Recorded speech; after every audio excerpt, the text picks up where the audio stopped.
The meeting room was huge and filled with strange creatures from different planets.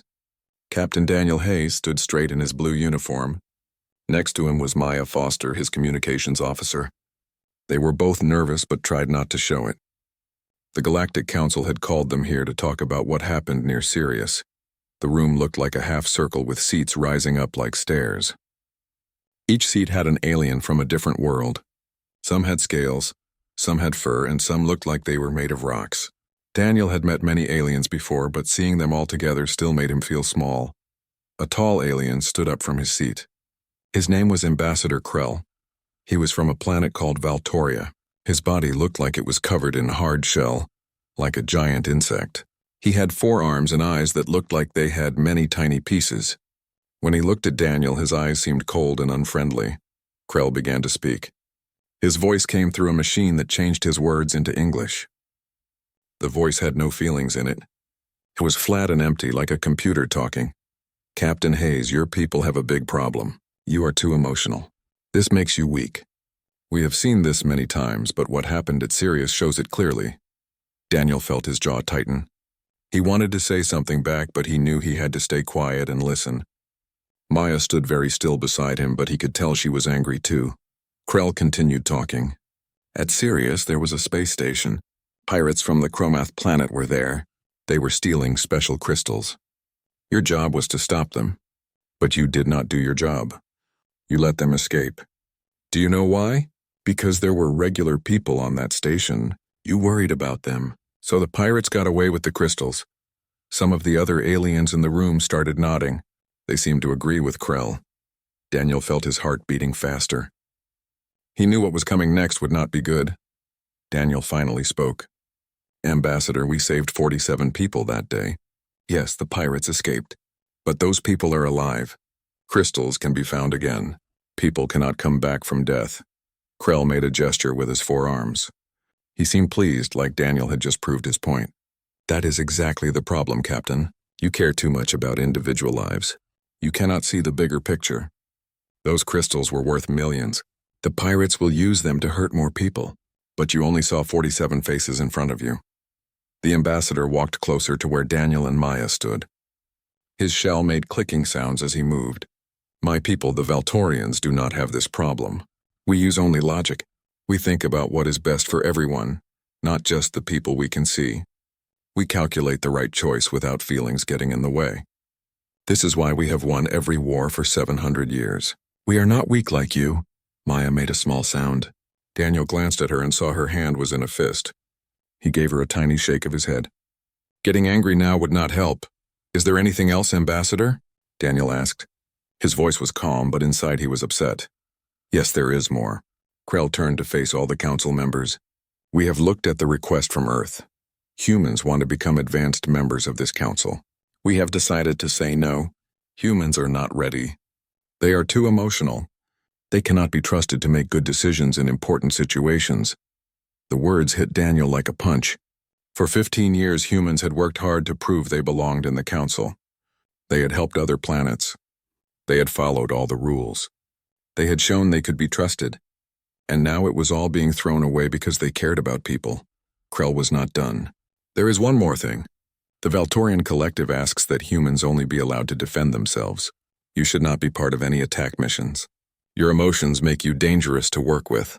Other species should not have to depend on you when you might stop to save a few lives instead of completing the mission. The leader of the council, called the Arbiter, spoke up.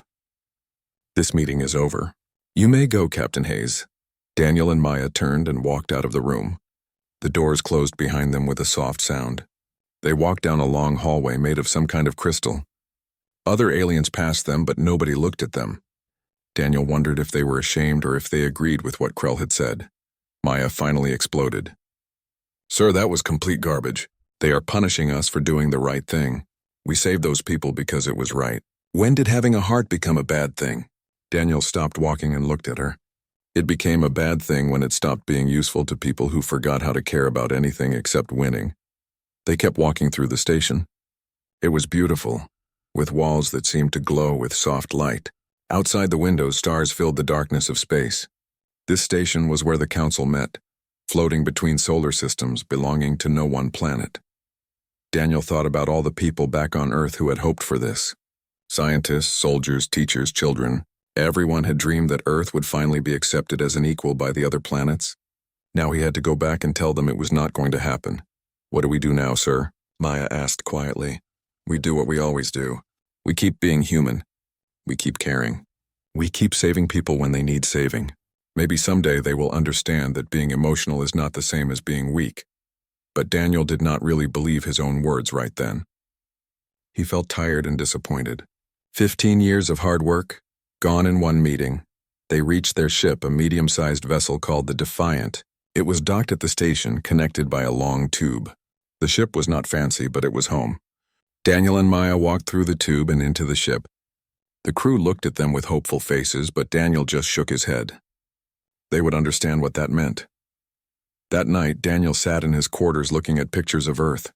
Green forests, blue oceans, cities with millions of people. All of them counting on him to represent them well. All of them hoping to be part of something bigger. He thought about what Krell had said. Were humans really too emotional? Was caring about people really a weakness? In his heart, Daniel knew it was not. But the Valtorians had been around for thousands of years. They had won every war. Maybe they knew something humans did not. What Daniel did not know was that in just 3 months everything would change. The Valtorians would face something their logic could not solve. And humans, with all their emotions and caring, would be the only ones willing to help. Ambassador Krell would learn that being right is not the same as being good. And he would feel something his people had not felt in a very long time. He would feel regret. 3 months had passed since the meeting with the Council. The Defiant was on a supply run to a colony on Rigel 4. The ship was full of medical supplies that sick people needed badly. Daniel was in his chair on the bridge reading reports on a screen. Everything seemed normal and quiet. Then Maya's console started flashing with red lights. She looked up quickly, her fingers moving fast across the controls. "Captain, we are getting a distress call. It is coming through on the emergency channel that the Galactic Council uses." Daniel sat up straight. A distress call on that channel meant something serious was happening. "Let me hear it." The sound came through the speakers. There was a lot of crackling and static, but Daniel could still hear the voice clearly. It was a voice he recognized. It was Ambassador Krell. "This is the Valtorian colony ship Eternal Logic calling any council ships nearby. We have had a major accident.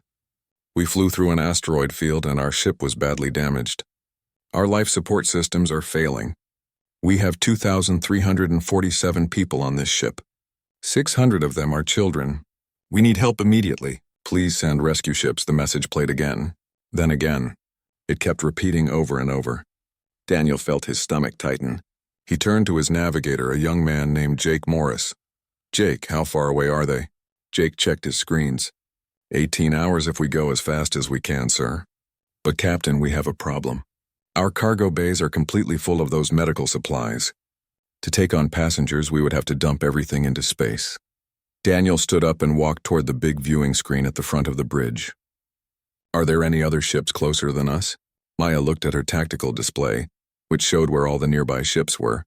"No, sir, we are the closest by far. The next ship is a Chromath warship called the Vengeance. They are 48 hours away.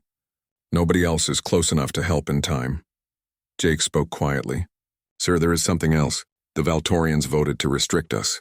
We are only supposed to do defensive missions now. Technically, we are not supposed to respond to things like this." The bridge became very quiet. Everyone was looking at Daniel, waiting to see what he would decide. On the screen, he could see a small blinking dot showing where the Valtorian ship was. It looked like a heartbeat that was getting weaker. Daniel thought about Ambassador Krell. He remembered how Krell had stood in front of the council and called humans weak.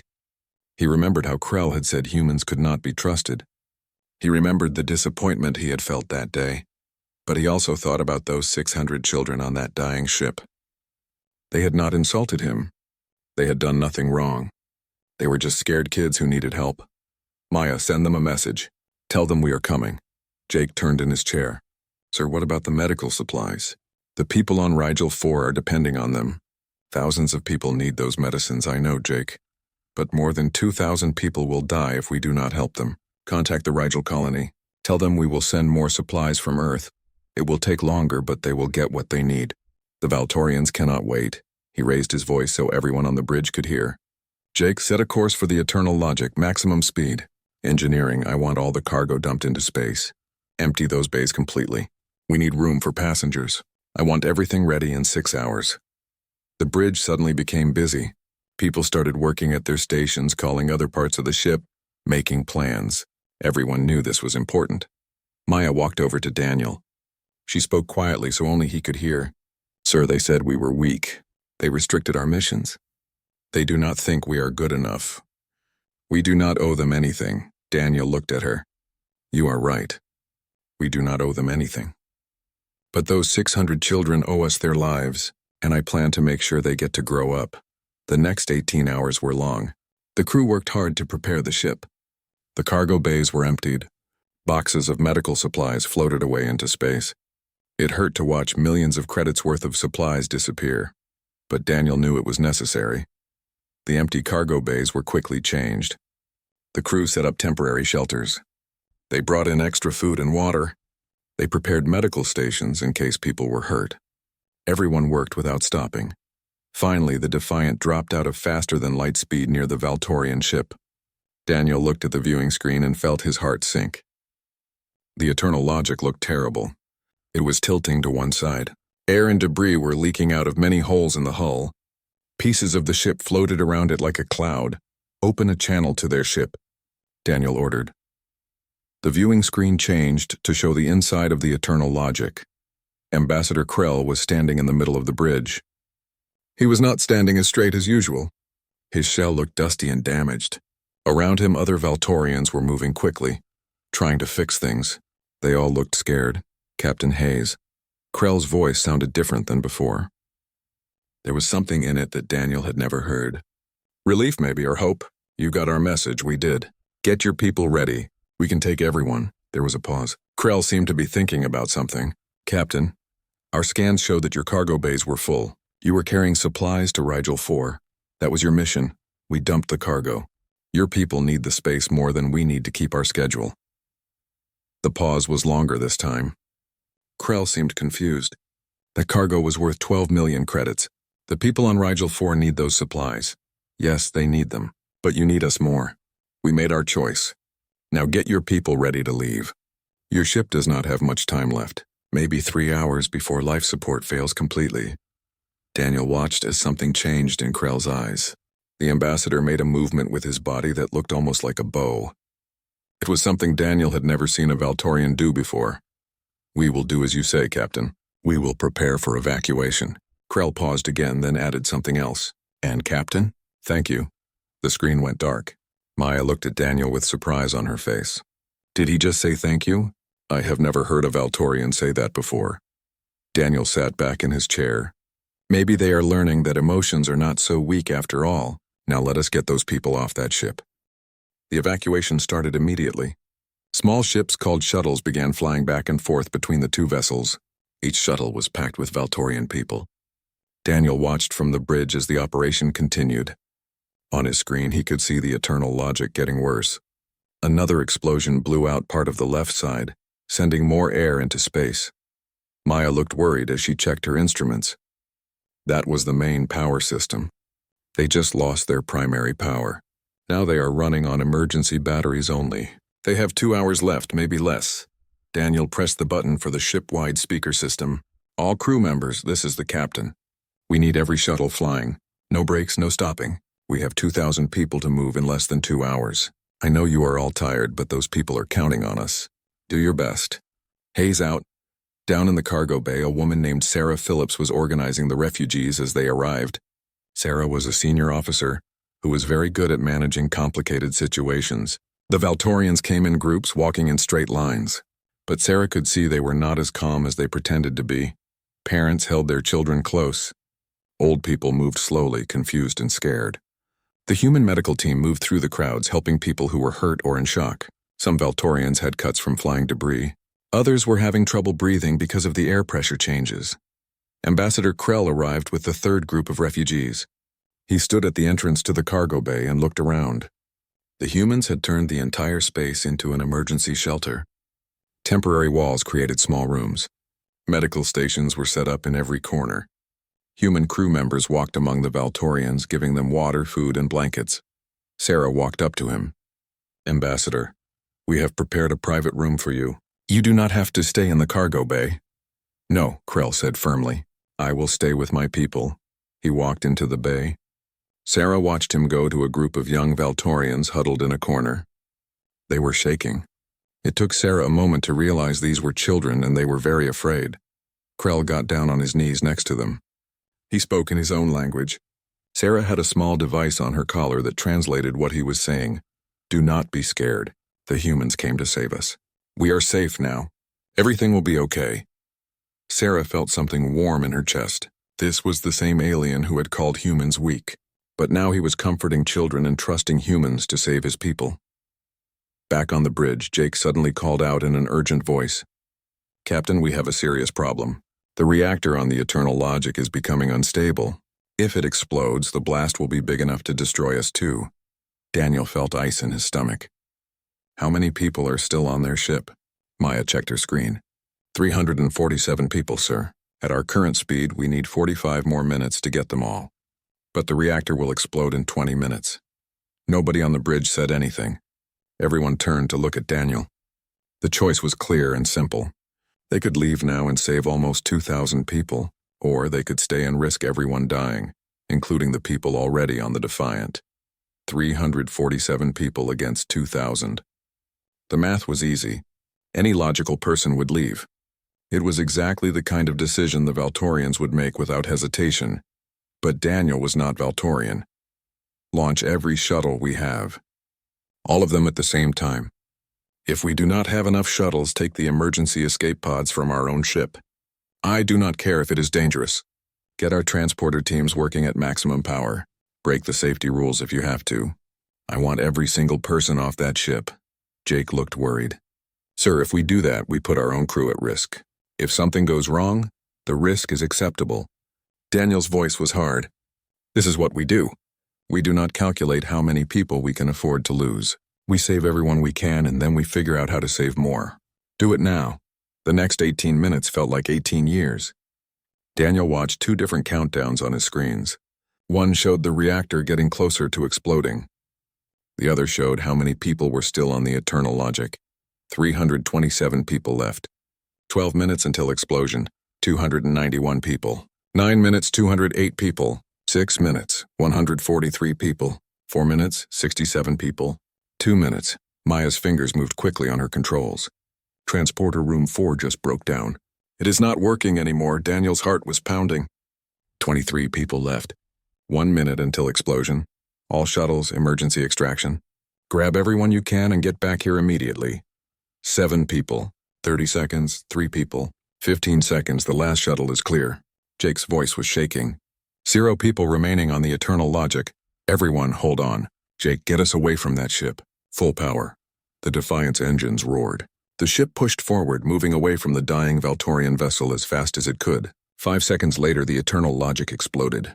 The flash was so bright that the viewing screen had to dim automatically to protect everyone's eyes. The explosion created a wave of energy that hit the Defiant hard. The ship shook violently. Daniel was thrown against his chair. Maya fell to the floor. Equipment sparked and smoked. Alarms started ringing everywhere. For a few seconds, Daniel thought they had waited too long, that they were all going to die. Then the shaking stopped. The alarms quieted down. The lights flickered but stayed on. Maya pulled herself back to her station. She checked her screen with shaking hands. All shuttles are accounted for. No one died. "We got everyone, Captain." Daniel realized he had been holding his breath.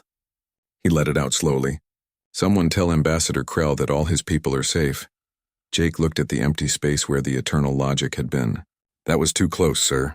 "Way too close," Daniel nodded. "Yes, it was. But we did it. We saved them all. Every single one." Maya smiled, even though she was still pale and shaking. "The Valtorians said we were too emotional to be trusted. I wonder what they think now." Daniel looked at the viewing screen where the Eternal Logic used to be. "I guess we will find out soon enough." 20 hours had passed since the rescue. The Defiant was slowly making its way to the nearest council station. The ship was damaged from the explosion. The engines were not working properly. 3 of the 5 transporter rooms were completely broken, and the ship was carrying far more people than it was designed to hold. Daniel had given up his own room so a Valtorian family could use it. He was running the ship from the bridge, sleeping in his command chair for 10 minutes at a time. He was exhausted, but there was too much to do. A message came through from the cargo bay. Ambassador Krell was asking to speak with the captain. Daniel was surprised but agreed to meet him. He told Krell to come to his small office next to the bridge. When Krell entered, Daniel noticed something different about him. The ambassador did not move with the same stiff certainty as before. He seemed uncertain, almost confused. His shell looked dull and dusty. "Captain Hayes, I need to speak with you privately." "It is important." Daniel pointed to a chair. "Have a seat, Ambassador." Krell stayed standing. He seemed uncomfortable, like he did not know what to do with his forearms. "I have spent the last day watching your crew. I have been trying to understand why you came to help us. I have been calculating, analyzing, thinking about it over and over. But I cannot understand it." "What cannot you understand?" Daniel asked. "By every logical measure, you should not have come. We criticized your species in front of everyone. We voted to restrict what you could do. We called you weak. You owed us nothing. In fact, if you had let our ship be destroyed, it would have been better for you. We were an obstacle to your advancement in the council." Daniel leaned back in his chair. "But we did come." "Yes, and you sacrificed valuable medical supplies. You put your ship and your crew in danger when the reactor was failing. You broke your own safety rules. You operated in a situation where you were specifically told not to." "None of it makes sense." "There is no logic to it." Daniel stood up and walked to the window. Stars moved past slowly outside. "Ambassador, you said we were emotionally weak." "In a way, you were right. We are emotional. But you made a mistake. You thought being emotional was the same as being weak." He turned to face Krell. "We came because those 600 children on your ship deserved a chance to live and grow up. We came because your people, even though they are different from us, are still people. We came because when someone is drowning, you do not sit down and calculate whether saving them is worth the cost. You just save them." Krell was quiet for a long time. When he spoke again, his voice was softer, quieter. "I have worked for the Valtorian government for 63 years. In all that time, I have made countless decisions based only on logic. I always chose the option with the best outcome. I calculated risks. I thought about strategic advantages. Everything was about numbers and results." He turned to look directly at Daniel. 3 months ago, there was an accident on my home planet. A mine collapsed. 218 workers were trapped underground. We could have rescued them, but it would have cost a lot of money. More money than those workers would earn in their entire lives. The council calculated that it would be better to spend that money preventing future accidents. So we made the logical choice. We sealed the mine. We left them there to die. Daniel felt something cold settle in his chest. "You left them to die? You just left them?" "We made the optimal choice." Krell's voice had no strength in it anymore. "That is what I told myself. That is what we all told ourselves. It was logical. It was efficient. It made sense according to all our calculations. It was the right decision." The ambassador seemed to slump, like something was weighing him down. "Then I watched your crew work for 18 hours straight to save my people. I watched Lieutenant Phillips sit with frightened children and tell them stories. I watched your engineers burn out their equipment just to transport a few more individuals. I watched your medical staff help people who came from a government that called them weak." Krell spread his forearms in a gesture that looked helpless. "And then I understood something. For the first time in 63 years, I felt something that is not in any Valtorian logic system. I felt regret. Not just knowing that I made a wrong decision. Real regret. The kind that makes you think about those miners again and again. About their families. About how we treated them like numbers instead of people." Daniel watched as the proud ambassador struggled with feelings his people had spent thousands of years trying to eliminate. He saw something in Krell's eyes that looked like pain. "You called us weak, Ambassador, but maybe we are strong in ways you forgot about. Our emotions, our compassion, our refusal to treat people like numbers on a page. These are not weaknesses. They are what make us able to do things that logic says are impossible." "Yes," Krell said quietly. "I see that now. And it fills me with shame, not just the intellectual recognition that I made an error. True shame. Deep shame. We were proud of our 700 years without losing a war, but while we were pursuing that perfection, we lost something much more important. We lost the ability to care about the cost of our victories. He looked at Daniel with his strange, multifaceted eyes. You have given me back something I did not know I lost, Captain. You made me feel regret, real painful, unavoidable regret. Not for failing to achieve a goal, but for failing to save people who deserve to be saved. What will you do with that regret? Daniel asked gently. I will carry it, Krell replied. As you carry yours. As all good people carry their regrets. And I will use it to remind myself that being right is not the same as being good. That surviving means nothing if we lose what makes us worth saving. Daniel nodded slowly. That is all any of us can do, Ambassador. Learn from our mistakes.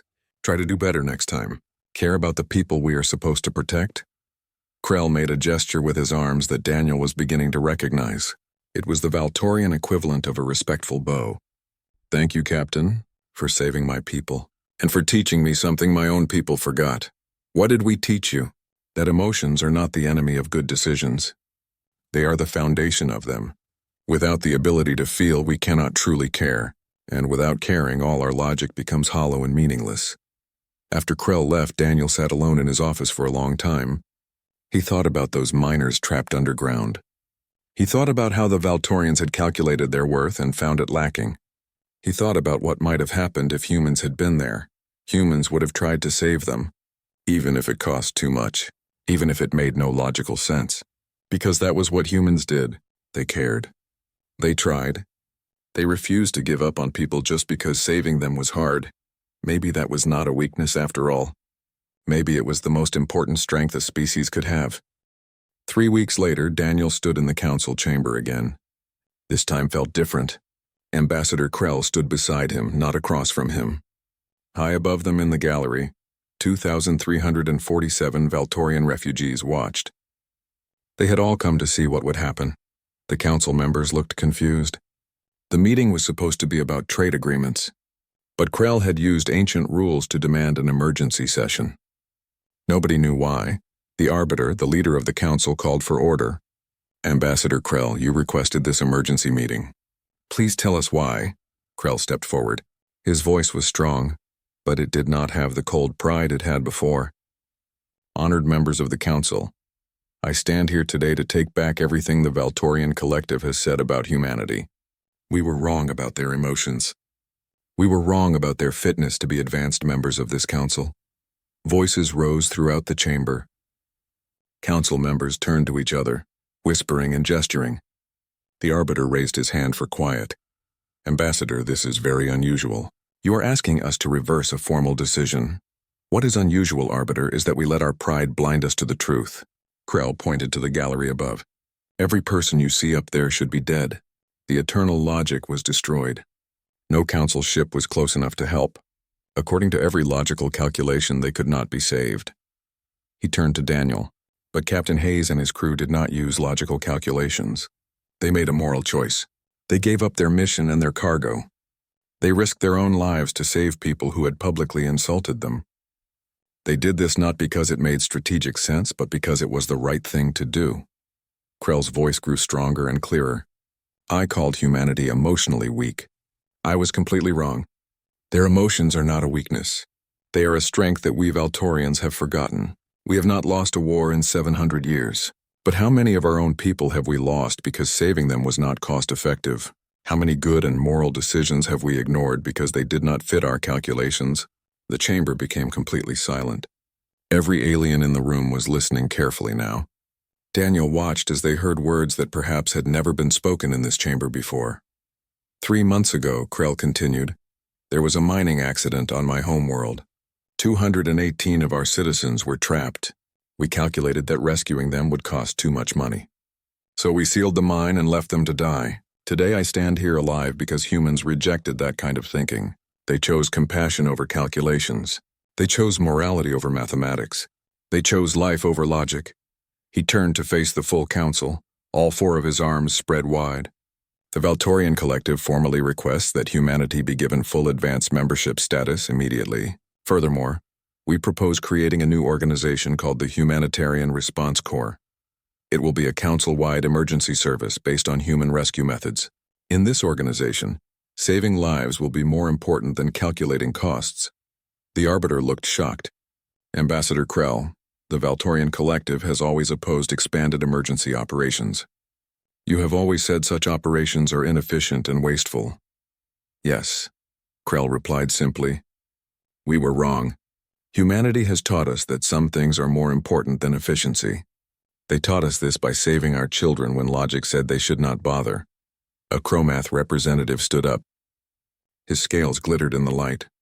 I support this motion. The Chromath people have also been helped by humans during our own crisis. They earned their place here. They deserve full membership. One by one, other representatives stood. Species that had said nothing during humanity's first review now spoke in their favor.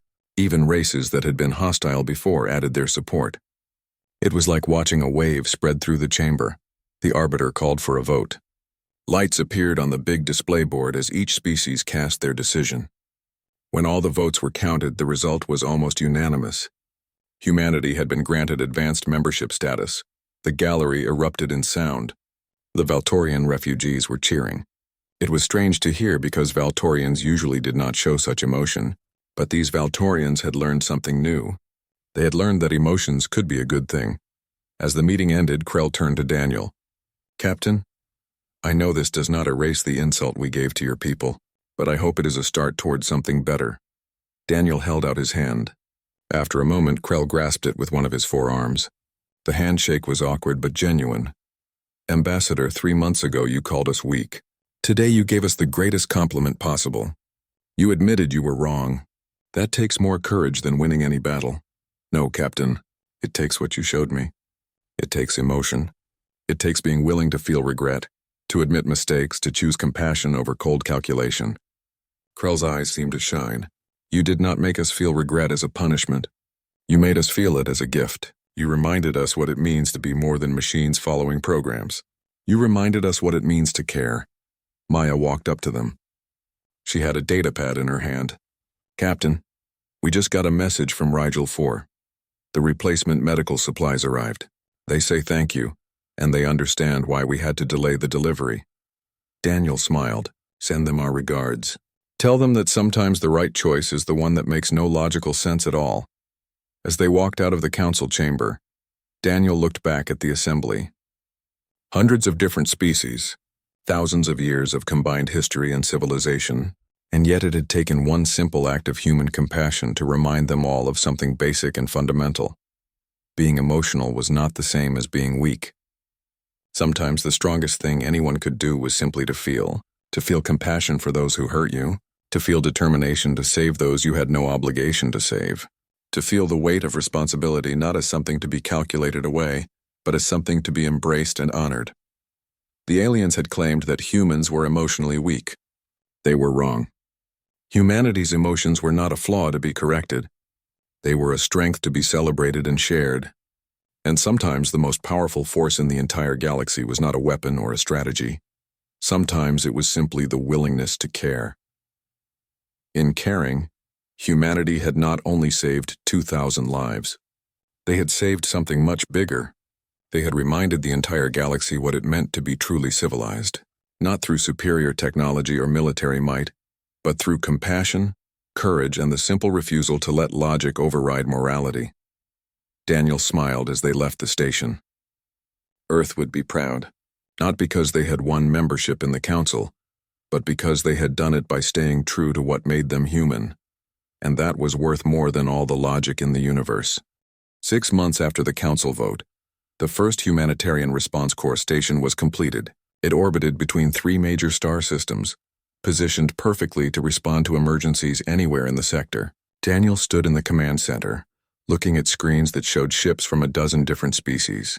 All of them were here for the same purpose, to save lives. Ambassador Krell walked up beside him. The Valtorian had changed in the month since the rescue. He moved differently now, with less rigid precision and more natural grace. His voice had changed too. It carried warmth that the translation devices had never captured before. It is remarkable, is it not? Krell said, gesturing at the screens.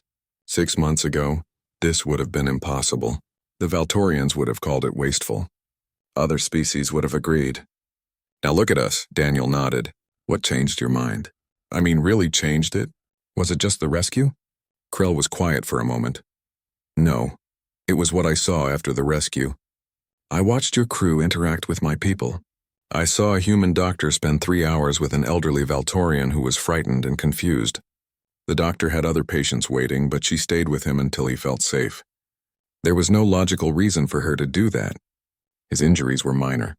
Others needed her more, but she stayed because he needed someone to care. The ambassador continued. I saw your engineers teach Valtorian children how your systems worked, even though they were exhausted and needed rest. I saw your crew members give up their own food to make sure refugees had enough.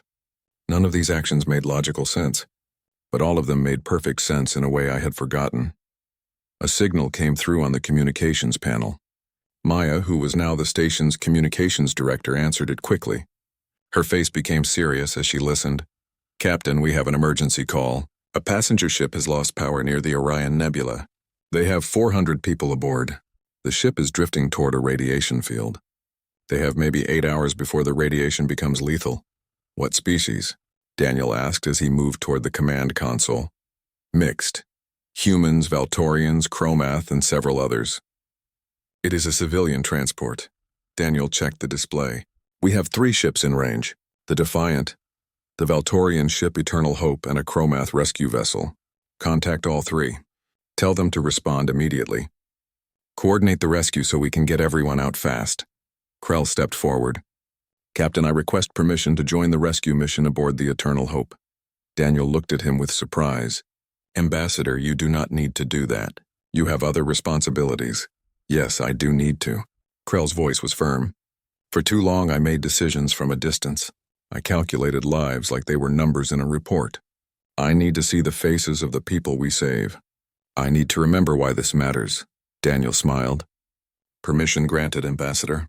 Maya, make sure the Eternal Hope knows the ambassador is coming. As Krell left to join the rescue mission, Jake walked over to Daniel.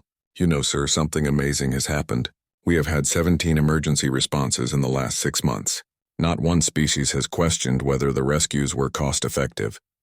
Not one government has asked if we should calculate the value of the lives we saved.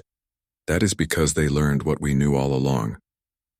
Daniel replied, that you cannot put a price on a life, that some things are more important than efficiency, that being civilized means taking care of each other, even when it is hard. Sarah Phillips, who had been promoted to deputy commander of the station, joined them at the console. The rescue ships are all reporting in. They will reach the disabled transport in 4 hours. Plenty of time to evacuate everyone before the radiation becomes dangerous. Good. Daniel felt a sense of satisfaction. This was what they had built. This was what humanity's so-called weakness had created. A system where helping others was not a question of logic, but a matter of principle. Later that day, after the rescue was complete, Daniel received a personal message from Krell. He opened it in his office. Captain Hayes, today I helped carry a small Chromath child from the damaged ship to safety. She was scared and crying. Her mother had been injured and the child did not understand what was happening. I held her and told her everything would be okay. When we reached the rescue ship, she hugged me. A Chromath child hugged a Valtorian, 2 species that have been enemies for generations, and she trusted me to keep her safe. I understand now why you came for us. It was not about politics or strategy. It was about that little girl and every person like her. It was about being the kind of species that shows up when others need help. Thank you for teaching us this. Thank you for showing us that our weakness was not having emotions, but in trying to eliminate them. Daniel closed the message and leaned back in his chair. Outside his window, the stars glittered in the darkness. Ships moved between them, carrying supplies, people, hope. The galaxy was a big place, but it felt a little smaller now, a little more connected. Maya came in without knocking, which she only did when something important was happening. Sir, you need to see this. She handed him a data pad. It was a report from the Galactic Council. 3 more species had just submitted proposals to expand the Humanitarian Response Corps. 2 others were requesting human advisors to help reform their own emergency services. The Valtorians had announced a memorial for the 218 miners who died in the sealed mine. They were calling it the Day of Regret, a new holiday where Valtorians would remember the cost of putting logic above compassion. Things are really changing, Maya said softly. They are learning.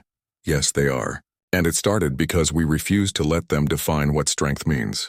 We showed them that caring is not a weakness, that emotion is not the enemy of good decisions, that sometimes the bravest thing you can do is choose to help someone, even when every logical reason says you should not. Maya smiled. Ambassador Krell said something interesting to me yesterday. He said that humans did not make the Valtorians feel regret as punishment. We gave them regret as a gift, because regret means you care enough to wish you had done better. Daniel nodded. He was right. Regret is what pushes us to be better. Fear of regret is what makes us try harder. The Valtorians spent 700 years avoiding failure by avoiding feeling, but you cannot grow without feeling. You cannot improve without caring. That night, Daniel walked through the station. He saw crews from different worlds working together. He saw a Valtorian teaching a human how to read their language. He saw a Chromath and a human sharing a meal and laughing together. He saw what the galaxy could be when species stopped trying to eliminate their emotions and started embracing them. The aliens had claimed humans were emotionally weak. They had been wrong in every possible way.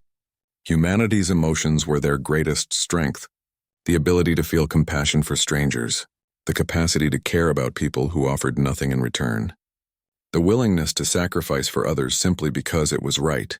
These were not weaknesses. They were the qualities that made civilization possible. They were what separated a collection of species from a true community. They were what turned survival into something worth surviving for. Daniel returned to his quarters and looked at a photo on his desk. It showed the crew of the Defiant standing with all the Valtorian refugees they had saved. Thousands of faces, thousands of lives, each one precious, each one worth saving.